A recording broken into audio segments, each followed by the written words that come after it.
There are things you probably shouldn't say on a live mic, like stock projections, classified M&A moves, or, for example, I'm in love with Claire Monroe.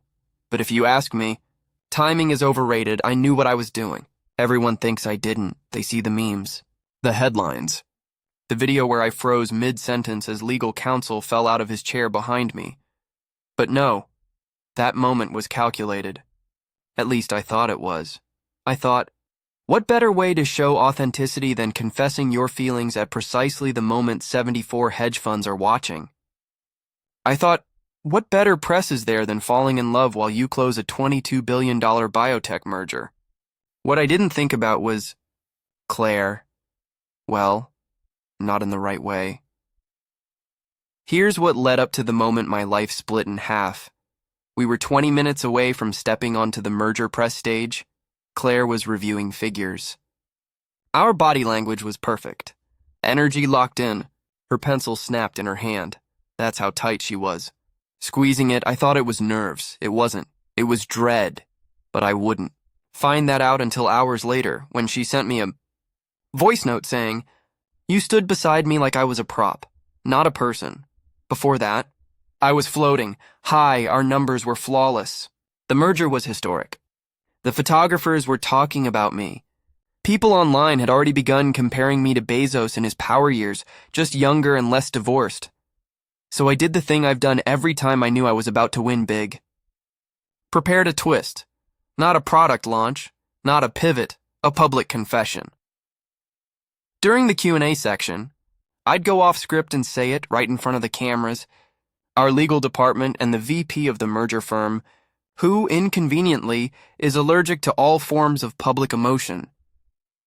"You're sweating," Claire said backstage, glancing at me as I adjusted my lapel mic. "Nervous." I glanced at her smirk. She wasn't flirting. She never did. She was focused, always focused, which made me love her harder. "Not nervous," I said. "Excited," she raised one eyebrow without looking at me. "Julian, if you go off script, I swear to God," I grinned. "Trust me." She didn't respond. That should have stopped me. It didn't. The first 20 minutes went off effortlessly. We talked revenue synergies, combined outreach, cross-platform diagnostics, broker speak that tastes like ice water but makes Wall Street melt. Then it happened. The moderator said, "Any final thoughts before we close this historic moment in biotech?" And I said, "Actually, yes." Claire's laptop snapped shut like a gunshot. Her eyes locked onto mine across the stage. That was my opening. Before we go, I just want to take a second to thank someone. Someone who stood next to me for 9 years of hell, deadlines, last-minute 3 a.m. flight bookings, and a PR nightmare that almost sent our stock into the abyss. People chuckled lightly. I smiled. And today, I turned toward Claire.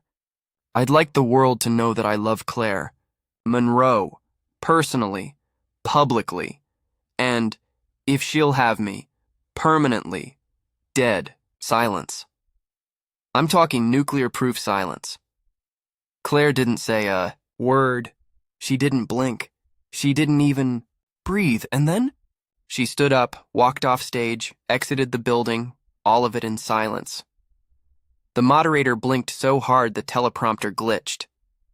Legal's mic turned hot. Someone behind me dropped a tablet. Reporters exploded in whispers like a stock crash, and me, still smiling because it hadn't sunk in yet. My phone buzzed in my pocket. One text, Claire. "What the hell did you just do?" 2 minutes after I dropped the L-bomb on live television, Sir Claire Run started trending on Twitter. "We are witnessing a historic event," one tweet read. Not the merger. The embarrassment. One video looped of her standing up and walking away mid-declaration. They set it to "Baby Come Back." Another showed my blinking face freeze-framed with the caption, "When you propose but your due diligence was emotional, not legal. I always thought I could survive anything bad press could throw at me." But this was operatic. She texted me 5 times before I even left the building. "Claire, I told you never to make me part of a headline." "Claire, we had a plan, Julian." "That was not the plan." "So's Claire. You just threw away 2 years of work with one sentence." Claire, are you trying to tank the deal? Claire, I'm not forgiving you for this. I didn't respond. What was I supposed to say? Sorry I loved you too publicly? Because for a guy obsessed with confidentiality clauses and pre-NDA whisper networks, I just committed the biggest information leak of my life. Emotional intel, 100% unvetted. Backstage, Marcus met me with an energy drink and one eyebrow already halfway to heaven. You good? That depends. On what? Is she mad? He blinked. She left mid-livestream, Julian, so... Open to it? Dude, I don't think she left mad. I think she left unemployed by choice. That stung more than I expected. She'd stayed through everything. Bad product launches, PR nightmares, nearly getting stranded in Frankfurt over a visa screw-up because of me, and she never blinked. But the second I gave her my heart, she walked. Ashton from legal walked in next. Cool, quick question, he started. If it's about a lawsuit, no, I wasn't intoxicated. Oh, you were sober? He said, clearly shocked. Fully. He sat down hard. Okay, we're gonna need to rethink this damage control strategy. The biggest issue wasn't that I confessed my love. It was how I did it.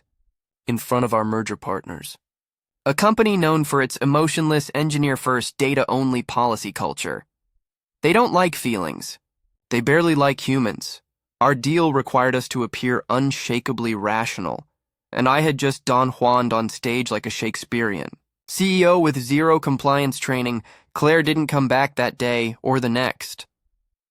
At the office, people stopped making eye contact. HR asked if I needed to take a mental wellness break. The internet dubbed me the Mike Lover. A coffee company released a new drink. The Claire Affair. Espresso. Oat milk, add 1 tier. It sold out. I didn't know whether to sue or cry. That night, I went to her place, same elevator ride. Same floor number. Same door, but when I knocked, no sound, not even footsteps. I left a note. Claire, I'm sorry. Call me when the smoke clears. I never wanted your silence, I just forgot my own timing. The next morning, she still hadn't responded, but one thing had. My inbox. Urgent. Nova Wave Council review request. Pause all media statements. Pending investigation. I'd love to say I was surprised, but part of me knew. I stood at the high window office overlooking the Hudson as the sun poured over my city, my empire. Normally, moments like this made my skin buzz with ambition. Now, it just felt quiet, like I'd shouted in a cathedral and everyone left before the echo stopped. All I could think of was her last sentence. You threw away 2 years of work. I always thought my biggest risk was letting love into the boardroom. Turns out the bigger risk was not checking if she was ready to be loved like that. You know it's bad when the lawyers won't make eye contact. 3 days after the mic drop incident, I entered the boardroom for what I thought would be routine damage control. Instead, silence. Ashton from legal slid me a folder without saying a word. The font on the front read, Nova Wave Council Elevation Memo, Merger Freeze Consideration. Freeze. That word hit harder than Claire walking off stage. What's this? I asked. Ashton cleared his throat. They're pausing statements. Pending cultural compatibility review. Cultural what? It's corporate speak for, is their CEO emotionally unstable and impulsive enough to tank shareholder trust? Marcus leaned back in his chair. Dude, you love-bombed Claire on CNBC. I shot him a glare. He held up both hands. Just saying what the interns say. I flipped through the memo. Legalese everywhere. But one section stood out. Clause 2.4. A. No major unvetted interpersonal revelations between leadership team members within 90-day active negotiation period. Awesome. I was now in breach of vibes. The head of investor relations entered next, holding a printed copy of a Reddit thread. That's never good. He dropped it on the table like it was radioactive. Our business tea, love, lies, and biotech. Top comment. Imagine risking a generational merger to tell your coworker you love her on Zoom like a divorced PE coach. Panic had entered the chat. Tried reaching out to Claire again the night before. Still, nothing. Our last communication had been that one text. Claire, you just turned my career into a subplot. Julian. Still marked read. Still no reply. The problem wasn't just that I loved her. The problem was, I made her love a liability. That press conference wasn't just bad form. It put light on her she never wanted. Claire was meticulous, strategic, composed. Emotional decisions made her itch, and I'd tossed one on the altar of shareholder trust like confetti. Marcus leaned into me as the board piled on more updates. Want my advice? God, no, but go on. She's not ghosting you to punish you. She's ghosting you because you turned her entire professional image into a punchline. That wasn't the intention. Intentions don't matter when the Twitter timeline is calling her Mrs. Merger Fail. Yep, that hashtag was trending too. Left early that evening. Stopped by our old 2 a.m. spot.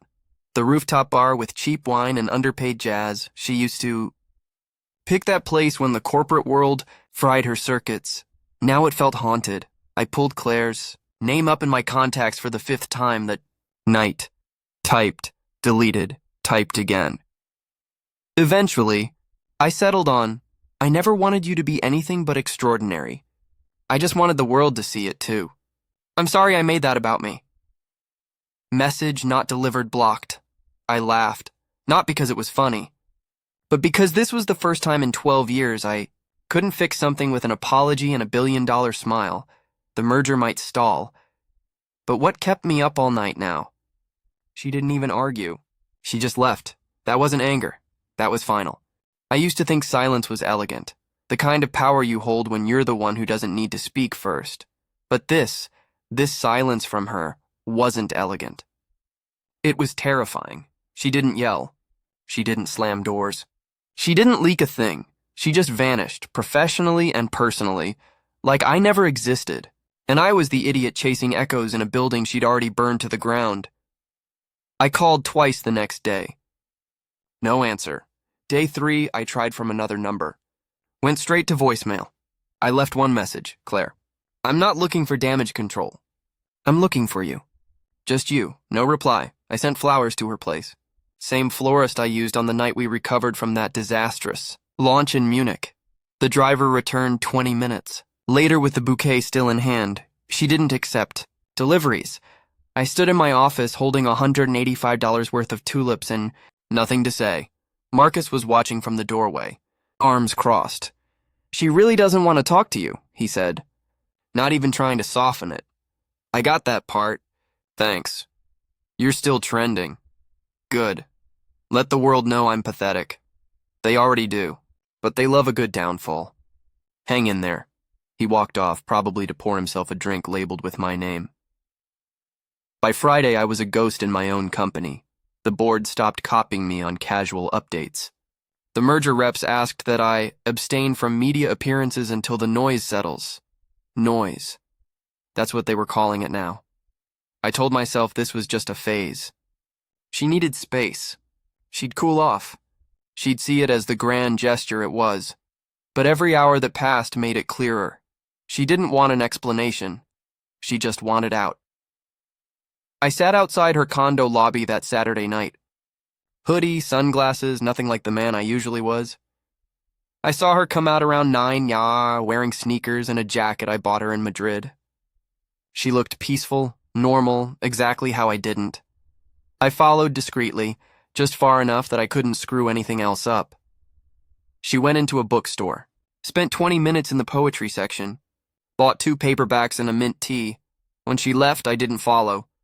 I didn't speak. I just watched her walk in a straight line away from me, again.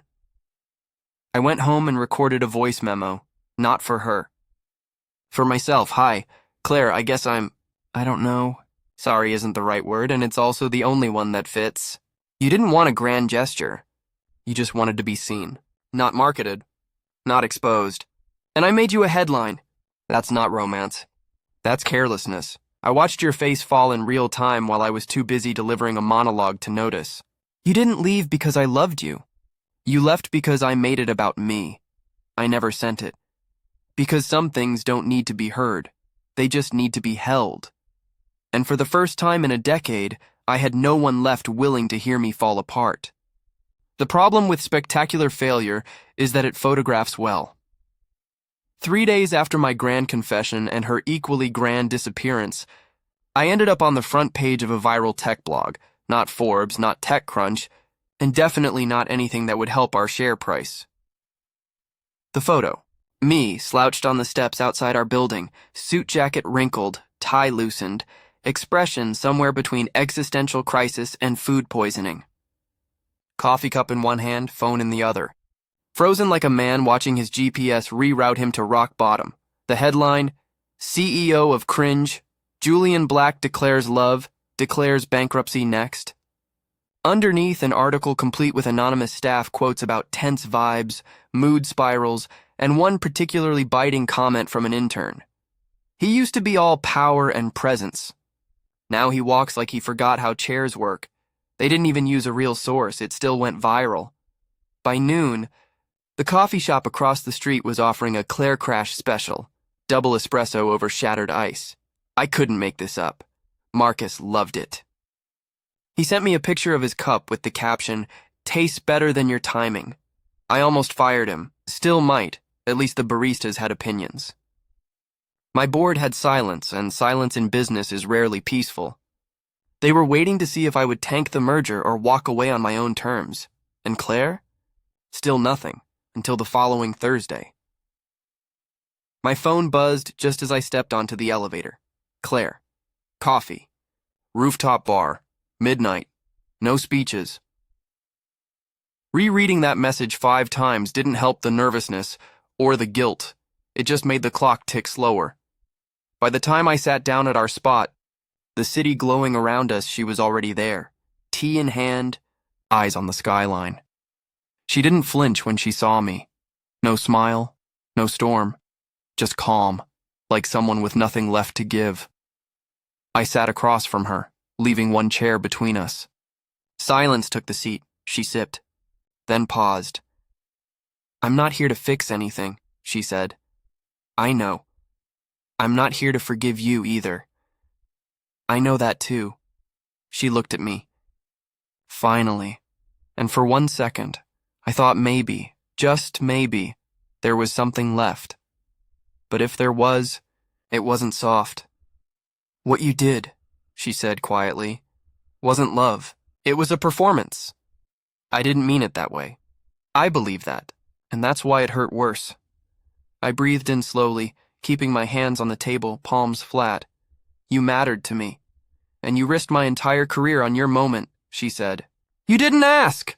You didn't even wonder if I was ready. You just offered me to the world like I was a free gift for surviving you." She wasn't angry now. That would have been easier. This was disappointment layered with dignity. The kind people carry when they've already screamed in private and moved on. "You said I left because I was mad." Her voice dropped lower.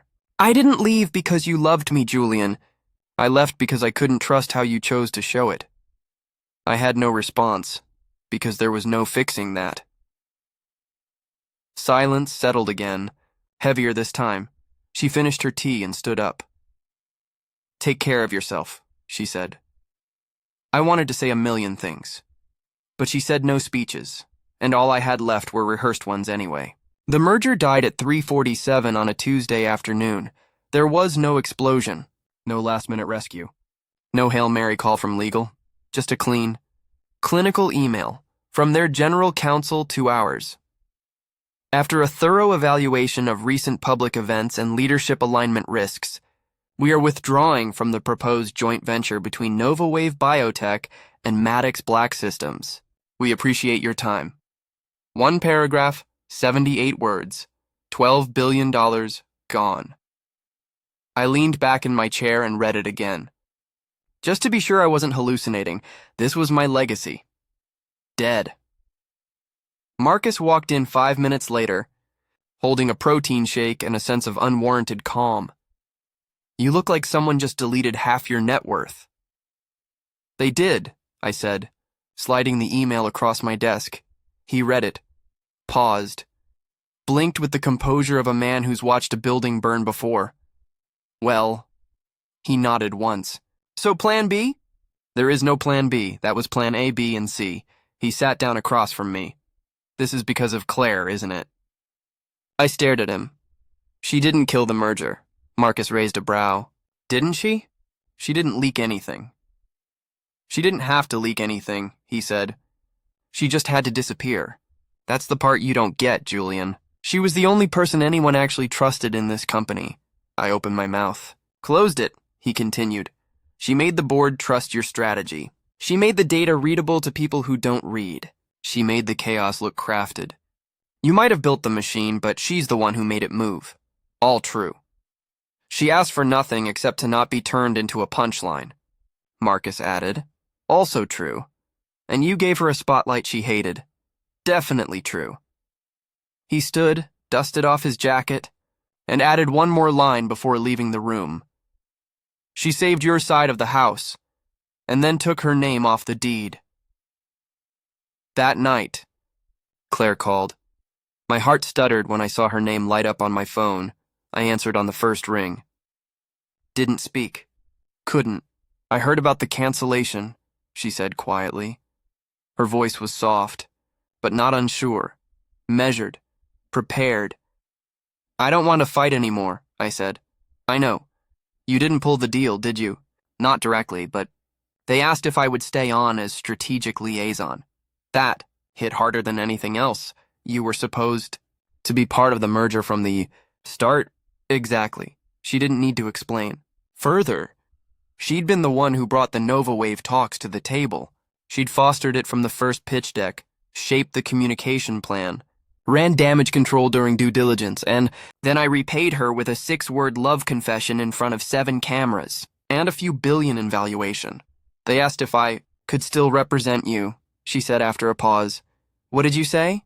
I said I'm not here to represent men who make their empires dependent on applause. Silence. I swallowed. It was never about the spotlight, Claire. I just wanted people to know, no, Julian, you wanted people to know you weren't alone.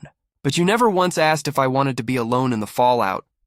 She didn't raise her voice. She didn't cry. She just ended the call, softly, like a book closed mid-sentence. That was the last time we spoke. The merger died 2 days later in the press. The stock dropped 6.3% overnight. My team began quietly rebranding the entire next quarter. And me? I sat in my office staring at the mic that started everything, not broken. Not even unplugged. Still there. Waiting for someone to say something worth the fallout. The worst part about a public failure isn't the headlines. It's when no one bothers to write them anymore. A week after the merger fell apart, the attention moved on. Some other billionaire did something worse, louder, more tragic. Stock stabilized. The internet found new clowns. But me? I didn't move on with them. I ate lunch alone in an office I designed to never feel empty. My calendar looked normal, but I wasn't. HR reminded me to submit final merger paperwork to terminate the project assets. PR asked if I wanted to reframe the moment in an exclusive column. Frame it as a bold act of authenticity. I declined. There was nothing bold about what I did. I made her small to feel big in front of the world. There's no column that reframes that. Marcus found me in the break room the following Monday, which, strangely, was where I suddenly liked to hide. He leaned against the counter, holding a mug that said, "Let's circle back." "You're not crashing," he said. "Not yet," I replied. He nodded, thoughtful. "You're quieter." She made the noise useful.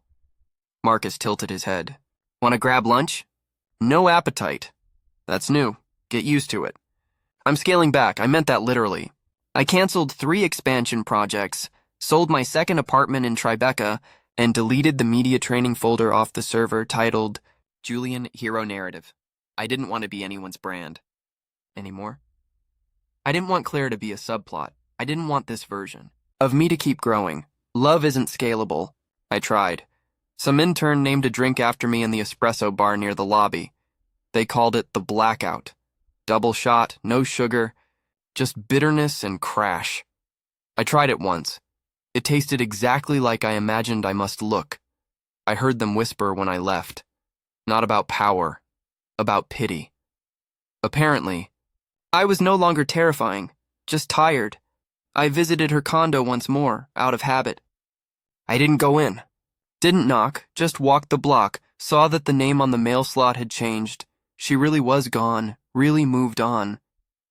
At first, I wanted to beg, apologize again, build something redeemable, but I finally understood. She hadn't walked away because we failed. She walked away because she succeeded without me. Claire outgrew the version of me that only knew how to love and press releases, and part of me was grateful she had roar. The board offered me a new campaign.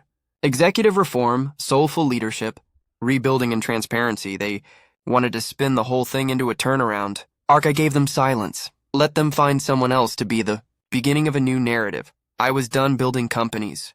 That looked like love but came with bylaws. Was done using people who gave me the best of themselves for something I could monetize. Later, the empire still stood, but I wasn't decorating it with fiction anymore. It happened at a corporate diversity conference in Boston. I wasn't scheduled to speak, just attending as a sponsor, showing face, nodding through panels I once would have calculated PR value from. I walked into the main lounge, zero expectations. And there she was. Claire. She stood near the back wall, sipping water from a glass, listening to a conversation between two younger consultants. No spotlight. No script, just calm presence, which made her, as usual, the center of gravity without trying. My heart did what it always used to, stopped, then raced. She hadn't changed, still precise in her settings, still composed in crowded spaces, still somehow distant and warm at the same time. I thought about leaving, but she saw me, raised an eyebrow. Not cold, just unsurprised. So I crossed the room. She didn't flinch. "Hi," I said, voice lower than I'd meant it to be. "Julian. Didn't know you'd be here." Her smile was polite. "That makes two of us." We stood there in silence, the kind I used to rush to fill. "I heard you're advising startups now." "I am," she said. Quietly, mostly crisis navigation and media literacy. Crisis. Of course. She built her career cleaning up messes. I just happened to be the biggest one she ever left behind. "You look healthy," she added. I nodded. "I sleep now." Another pause. She glanced away, then back. "You don't seem interested in winning anymore." "Not in the wrong ways." She gave a short nod. "That's good." I wanted to ask everything. Where she went after the merger fell through, whether she hated me completely or just mostly. But instead I asked, "Are you happy?" She didn't lie, she didn't hesitate. "Yes, I am." It was strange, hearing that. Not because she didn't deserve to. But because that answer didn't hurt. It settled, like something I hadn't admitted to myself finally made sense. She had moved on, for real. Not to punish me. Not to prove something, but because it was time. "I thought losing you was the story," I said quietly. "It wasn't," she replied. "The story was what you did when I left." I gave a small smile. "You were never the woman I lost, Claire. No. You're the woman I became someone better for." She softened. Not a smile exactly, but the kind of grace only someone who's truly healed can give. "Take care of yourself. Julian. You too." Then she walked away. Not as someone who got away, but as someone who never needed to be kept. The first month after seeing her, I didn't reach out. Not because I didn't want to, but because for the first time in my life, I didn't feel entitled to. She wasn't part of the empire anymore.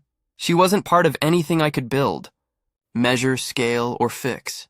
She was out in the world, healing people like me from people like me, and I was doing what I should have done a long time ago, learning how to live without applause. I started walking to work. No driver, no assistance, no suit the first few days. Just a hoodie and the quiet shame of a man who used to treat affection like ammunition. Work was different too. Meetings got shorter. Conversations got better. I stopped talking and metaphors actually listened. PR stopped scripting. Me legal stopped babysitting me. We were smaller now, leaner, closer, to values I didn't even know we'd lost. The company survived. But it's not the same without her, not because she ran all of it, but because she reminded me what it was all supposed to mean. Her voice was my balance, but her laugh, that's what I really miss, more than the calm, more than the sharpness. Her laugh was the sound of things being okay, even during disaster. It never came too easy. Never out of politeness. But when it did, when something actually cracked her composure, it changed the whole room. I remember one night in Madrid, when the elevator jammed mid-floor. She looked at me dead serious and said, "If we die in this elevator listening to your playlist, I'm haunting you forever."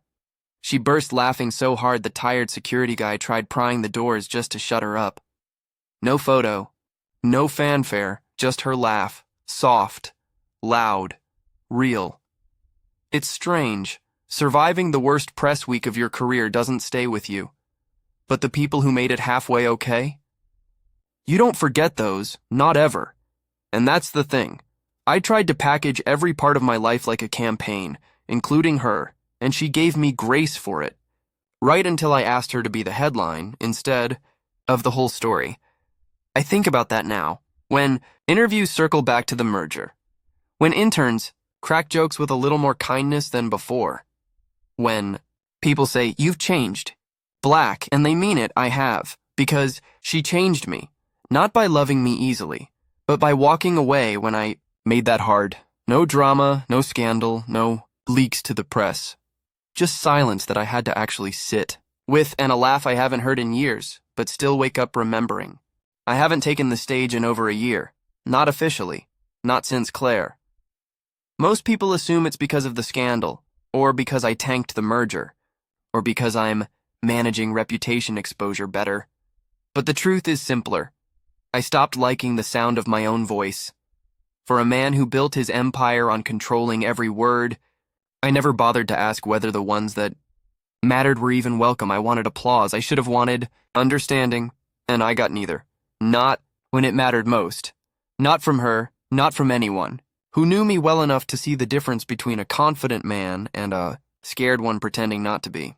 So I sat down at my desk last night, the first desk I've ever worked at without someone else booking my schedule, and I turned on a voice recorder, no camera, no script, no PR draft waiting for review, just a blinking red light and 100 unsaid things.